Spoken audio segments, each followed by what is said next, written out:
नमस्कार, माझ्या चॅनलमध्ये तुमच्या सगळ्यांचं स्वागत. तर मी आज करणार आहे साबुदाणा खिचडी. आपल्याला साबुदाणा भिजत टाकण्यापासून रेसिपीला सुरुवात करायची. तर मी इथं एका फुलपत्रानं 3 फुलपत्रे साबुदाणा घेतला. तो आपल्याला अगोदर स्वच्छ धुवून घ्यायचा.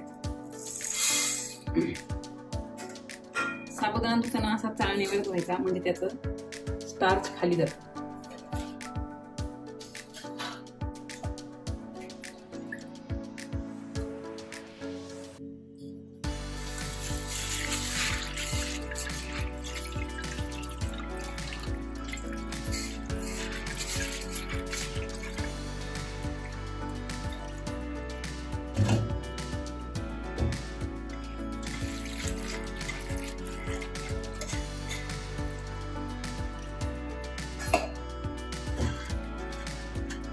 साबुदाणा आपला 2-3 पाण्याने धुवून झालाय.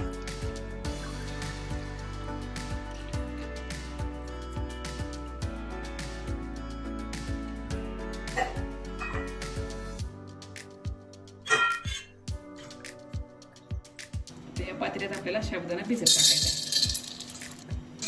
साबुदाणा असा एकसारखा करून घ्यायचा आणि साबुदाणा बुडेल इतकंच पाणी ओतायचं, जास्त नाही ओतायचं.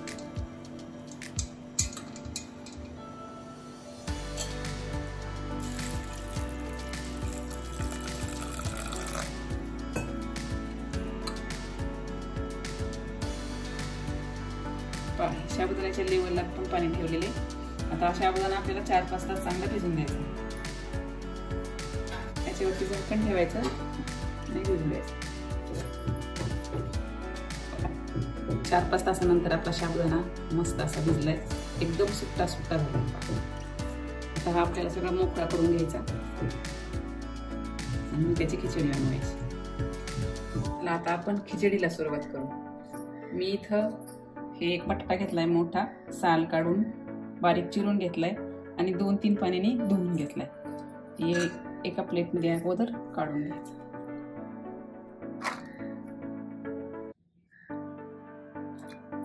आता कढईमध्ये 2-3 चमचे तूप टाकून घ्यायचं.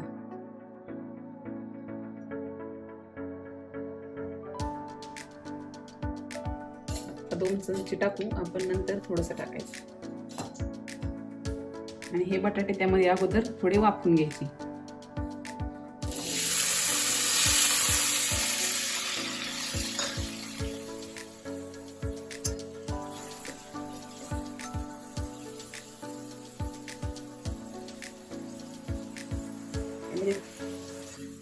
थोडंसं मीठ टाकायचं, म्हणजे बटाटे लवकर शिजते. आणि त्याच्यावरती आपल्याला झाकण ठेवायचं, म्हणजे 5 मिनिटात बटाटे शिजतात. बटाटे शिजते तोपर्यंत आपल्याला याला मिरची आणि मीठ बारीक करून घ्यायचं. मी 4-5 मिरच्या घेतली आणि आपलं चवीनुसार मीठ टाकायचं.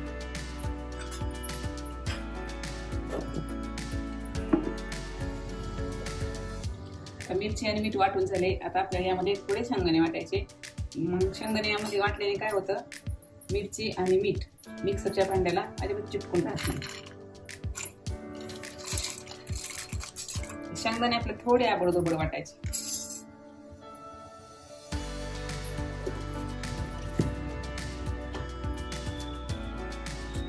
असं थोडंसं जाडसर वाटून घ्यायचं आणि मिक्सरच्या भांड्याला मिरची मिक्स होऊन आपलं जास्त चिकटलेलं नाही.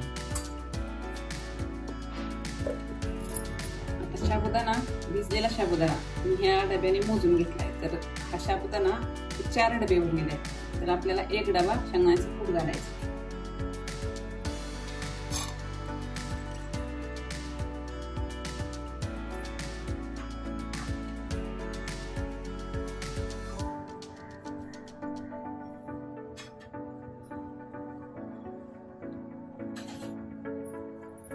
यामध्ये थोडंसं मिक्स करून घ्यायचं.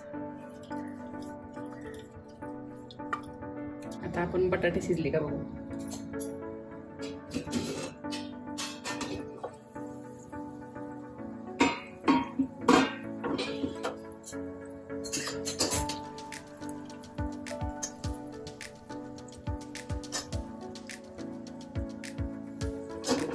पहा 2 तुकडे झाले की लगेच आपल्याला ते आपण जे मिरची आणि मीठ वाटले शेंगदाणे ते यामध्ये परतून घ्यायचे आहे थोडे.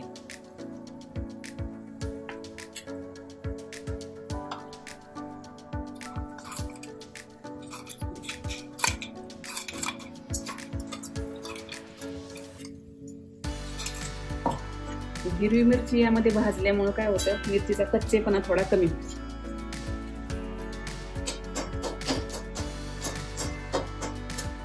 आपली 2-3 मिनिटं भाजून झाली. नेहमी मिरची अशी भाजून घ्यायची, बारीक केलेली मिरची. कापून टाकली तर मग नाही, पण जर वाटून मिरची घातली तर अशी नेहमी तुपात परतून घ्यायची, त्यामुळे पोटाला त्रास होत नाही. आता आपल्याला तो साबुदाणा टाकून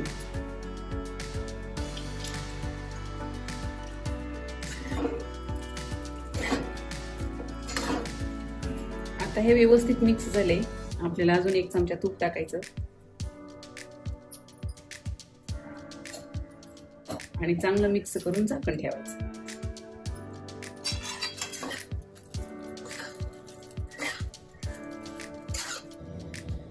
आता 5 मिनिटं आपल्याला याच्यावर झाकण ठेवायचं. 5 मिनिटं झालेली. आपण आता पुन्हा एकदा खिचडी हलवून घ्यायची.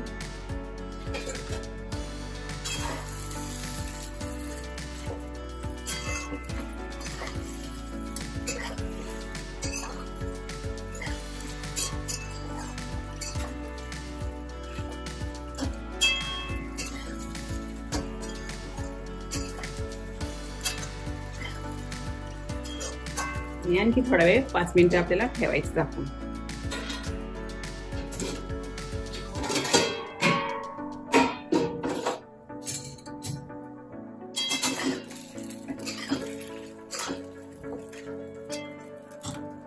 आता हा आपला साबुदाणा चांगला फुललेला आहे. आता यामध्ये आपल्याला 4-5 चमचे दूध टाकायचं.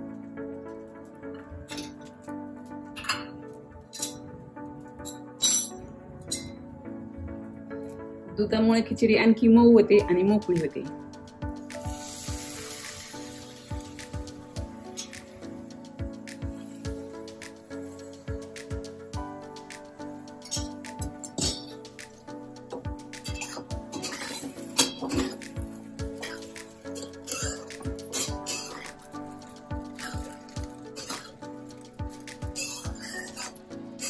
आता 5 मिनिटं आपल्याला अशीच परतून घ्यायची.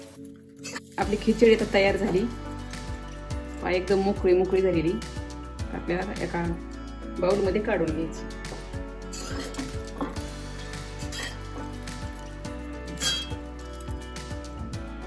मस्त मोकळी अशी आपली खिचडी झालेली. तुम्ही नक्की अशा पद्धतीने ट्राय करा. तुम्हाला नक्की आवडेल आणि आवडल्यास लाईक करा, शेअर करा आणि चॅनलला सबस्क्राईब करा.